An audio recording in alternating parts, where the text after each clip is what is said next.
Hi students, this is Mr. Bob. This video is about topic 3.1, heat, temperature, internal energy, and specific heat. Before you watch this video, ideally you should have done the following three things. One, you should have completed a first pass of the focus note-taking sections 14.1 to 14.5 in the Jane Coley textbook.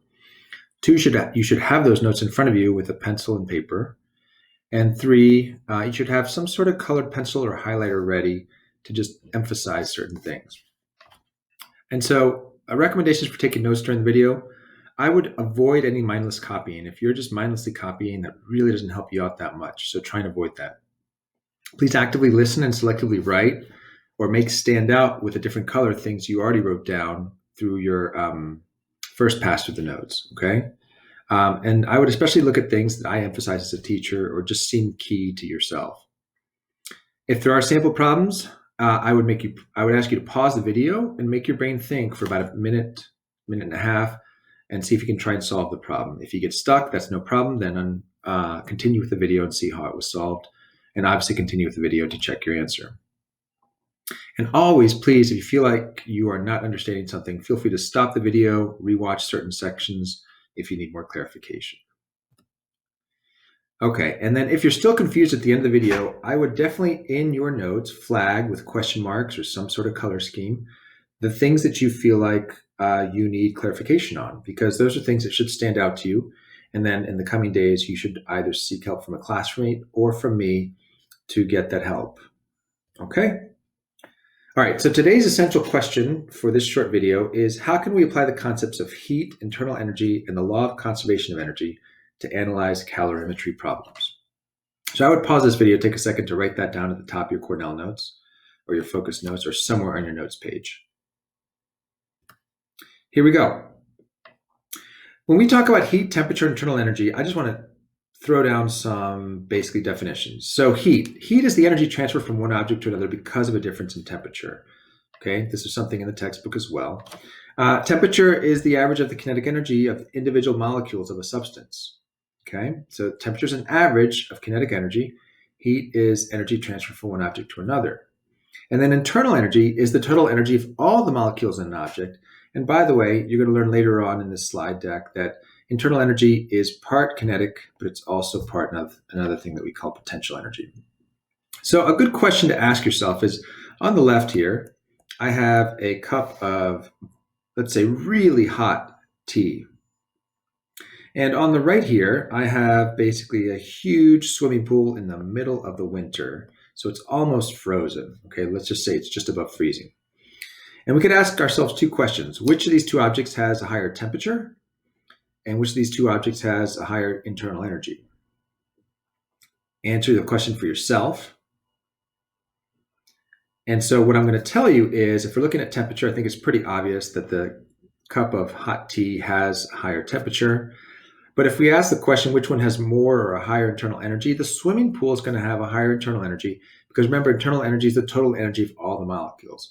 So even though each molecule in the swimming pool probably certainly has a lower temperature, meaning it has a lower individual kinetic energy, the total amount of kinetic and potential energy of all the molecules in the swimming pool is going to be much greater than that in the cup of tea. Now, when we talk about internal energy, this is what I was just talking about, and this is not necessarily in the Jane Coley notes, so this is something you're going to want to write down. The internal energy of a substance, a group of molecules, is equal to the sum of the kinetic energy of those molecules and the potential energy. So remember, kinetic energy is that energy that's due to the vibration or translation of the molecules, and you can see these dots kind of moving here, and they cause other dots to move. A thermometer measures that internal kinetic energy due to that vibration and translation. Potential energy, remember, has to do with the intermolecular forces, the forces between molecules in a substance. And I'd like you to think about it. A good way to think about it is Hooke's law. Imagine they're little coiled springs. They would attach between the molecules, and there's potential energy involved with basically the position of those molecules relative to each other.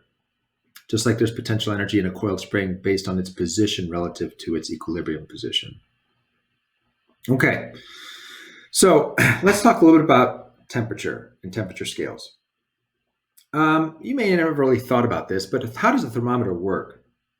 Well, basically, in a thermometer, you have a fluid, And as that fluid changes temperature, it expands. Okay, and so if we can predict the way it expands, or if it expands in a predictable way, a certain distance for every certain amount of energy temperature rise, then basically we can make a thermometer out of that liquid.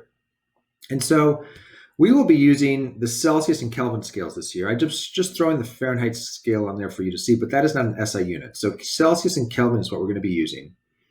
And we're going to talk more about the Kelvin scale in the next few slides.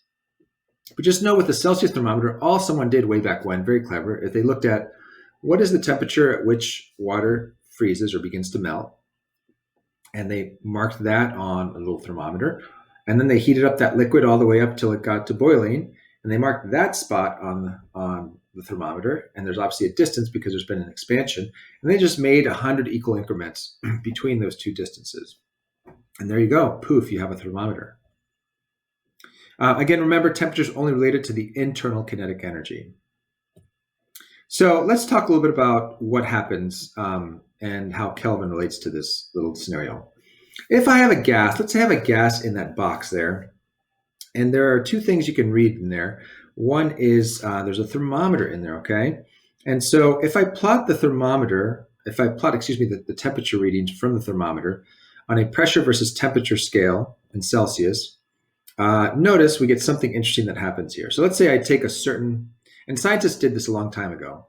If I take a certain gas and basically measure that temperature, okay, as I cool down the gas in that box, let's say I put ice around that box, okay, I get these marks that look like this, these X's. You can see there's 4 X's. Now I can extrapolate back. That looks to be a linear relationship, so I can draw a line through it. It looks like that. Here's the interesting thing. Scientists did this for other gases too, okay? And the different plots came up to be something like this, for example. And they did it for another gas, and it came out to be like this. So notice all these gases have plotted different points, but they all have something in similar, or something in common, I should say. And if you look down here at this spot down here that I circled in blue, basically the intercept they have when the pressure is 0 is the same. Okay? And so what is the lowest pressure that can exist? Obviously, the lowest pressure that can exist is 0. And so, like I said, surprisingly, the temperature at which any gas attains that pressure of 0 is the same regardless of the type of gas I'm using. So that happens to correspond to a Celsius temperature of negative 273 degrees Celsius. Okay? Celsius scale was established first, and they were using the Celsius scale when they did these experiments. But then afterwards, scientists thought, well, that's interesting. Shouldn't we have a temperature scale that starts at the lowest, absolute lowest temperature you can have when the pressure is 0? And the answer was people thought it was a good idea, and it absolutely was. Get it? Absolutely. And so to be more exact, that temperature is negative 273.15 degrees Celsius.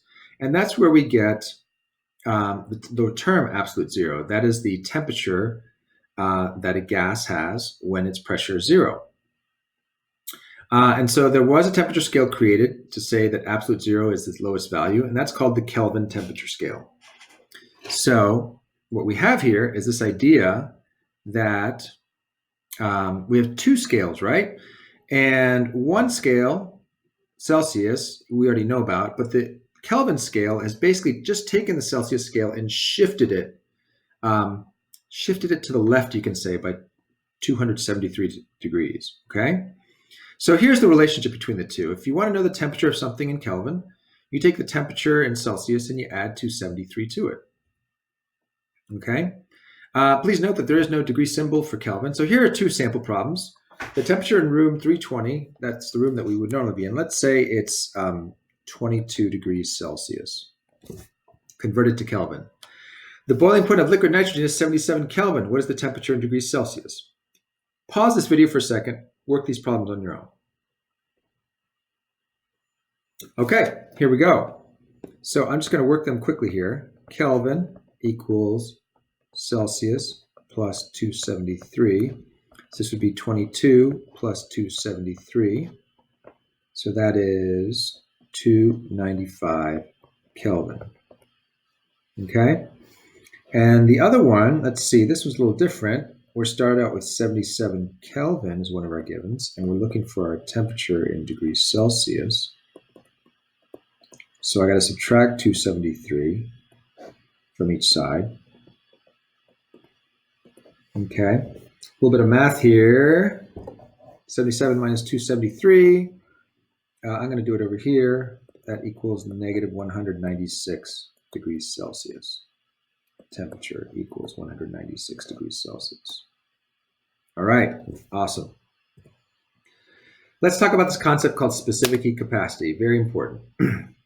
What I want you to realize is that different materials require different amounts of energy to heat up or cool down. And so if we have two substances and we basically give them the same amount of energy, transfer the same amount of heat energy into them, their increase in temperature is going to be different, likely will be. So we have this definition here for this concept called specific heat capacity. And we say the specific heat capacity of a substance is basically a measure of the amount of energy needed per unit mass to change the temperature by 1 degree Kelvin.